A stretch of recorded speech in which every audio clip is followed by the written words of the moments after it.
छात्रों नमस्कार।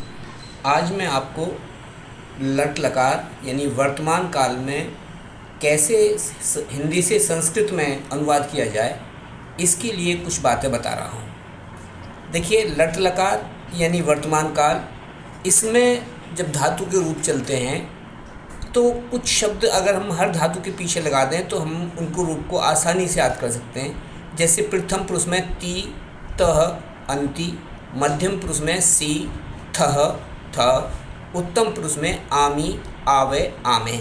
ये 9 शब्द अगर हम याद रखें और इन्हें किसी भी धातु के साथ लगाएं तो रूप हमारे तैयार हो जाएंगे। जैसे पढ़ के बोलें तो पठती, पठतः, पठन्ति, पठसी, पठथः, पठत, पठामी, पठावे, पठामे। ऐसे लिख के कहें तो लिखती, लिखतः, लिखन्ति, लिखसी, लिखतः, लिखथः, लिखथ और लिखामी, लिखावे, लिखामे।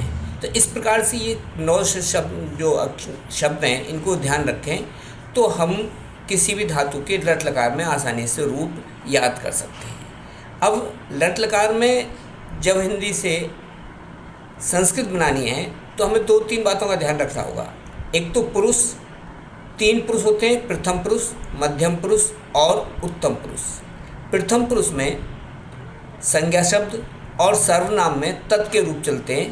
तत् के रूप पुल्लिंग में से, तौ, ते, स्त्रीलिंग में सा, ते, ता और नपुंसक लिंग में तत्, ते, तानी।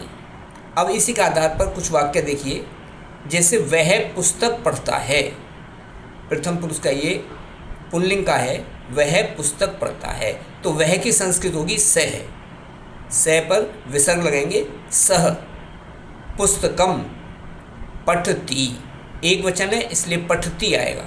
सह पुस्तकम पठती, वह पुस्तक पढ़ती है। यहाँ पर भी एक वचन है लेकिन लिंग बदल गया, स्त्रीलिंग हो गया, इसलिए वह की संस्कृत सा आएगी।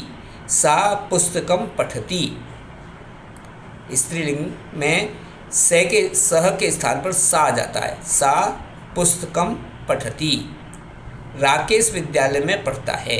यहाँ पर संज्ञा शब्द राकेश है तो राकेश के रूप चलेंगे, राकेशः विद्यालये पठति। वे दोनों खेलते हैं। वे दोनों की संस्कृत होती है तौ।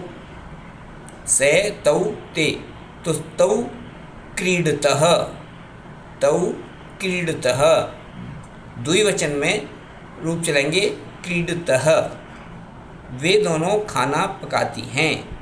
यहाँ पर स्त्रीलिंग आ गया तो सा, ते, ता के इस तरह से ता आएगा, ते आएगा। वे दोनों यानी ते भोजनम पचतः, ते भोजनम पचतः। वे सब सिनेमा देखते हैं। यहाँ पर पुल्लिंग का बहुवचन हो गया तो यहाँ चलेगा ते चलचित्रम पश्यन्ति, यानी पहले ते पर ध्यान दें क्योंकि वे सब की संस्कृत होगी ते, और प्रथम पुरुष का बहुवचन में हो जाएगा अंति लगेगा यानी पश्यन्ति। वे सब गीत गाती हैं। यहाँ पर स्त्रीलिंग हो गया तो यहाँ हो जाएगा ता, ता गीतम गायन्ति। ये मैंने यहाँ पर स्त्रीलिंग और पुल्लिंग का ध्यान रखते हुए प्रथम पुरुष के कुछ शब्दों का अनुवाद बताई। मध्यम पुरुष में यहाँ पर 3 ही तरह से बनेंगे क्योंकि यहाँ पर केवल चलेंगे त्वम, युवाम, यूयम। युष्मद के रूप केवल यही चलेंगे, त्वम, युवाम, युष्मद। यहाँ पर लिंग का कोई प्रभाव नहीं पड़ने वाला। और यहाँ मध्यम पुरुष में जो अंतिम शब्द लगेंगे सी, थह, थ। तुम फल खाते हो, त्वम फलम खादसी।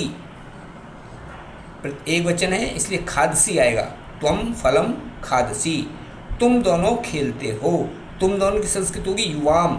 और खेलने की क्रीड भी होती है और खेल भी होती है, दोनों ही चल सकती हैं। तो खेल थ भी बन सकता है और क्रीड थ, युवाम क्रीड थ पर विसर्ग आएंगे।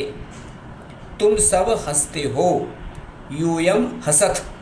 केवल अंतर क्या है, कितना है कि द्विवचन में विसर्ग है और बहुवचन में विसर्ग नहीं है। तो ये हो गया तो यूयम हसत। उत्तम पुरुष में भी 3 आते हैं, अहम, आवाम, वयम। मैं रेल से जाता हूँ।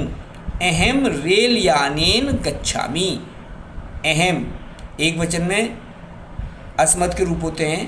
अहम रेल यानेन, रेल क्योंकि यहाँ पर तृतीय व्यक्ति का ध्यान रखना पड़ेगा, तृतीय व्यक्ति आएगी तो रेल यानेन, अहम रेल यानेन गच्छामि, एक वचन में रूप आएंगे गच्छामि, आमी बाद में लगेगा आमी।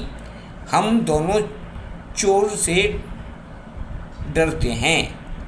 यहाँ पर हम दोनों की संस्कृत हो गई आवाम, और चोर से में पंचमी व्यक्ति का प्रयोग किया जाता है, इसे बाद में फिर द्वारा विभक्तियों का बताएंगे।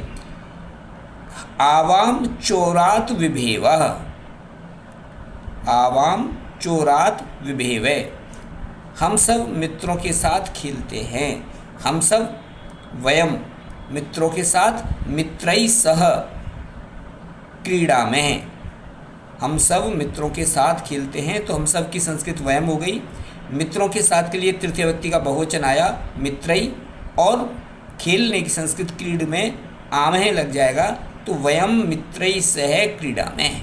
इस प्रकार से हम लट लगा के तीनों पुरुष में और अनुवाद कर सकते हैं। केवल ध्यान रखें कि इनमें हमें तीत है अंति, सीत है थे और आमी आवे आमहे, इनको लगा करके किसी भी धातु के रूप इनके साथ लगा सकते हैं। धन्यवाद। अगर आपको ये समझ में आया हो तो इसे सब्सक्राइब करें, लाइक करें और शेयर करें।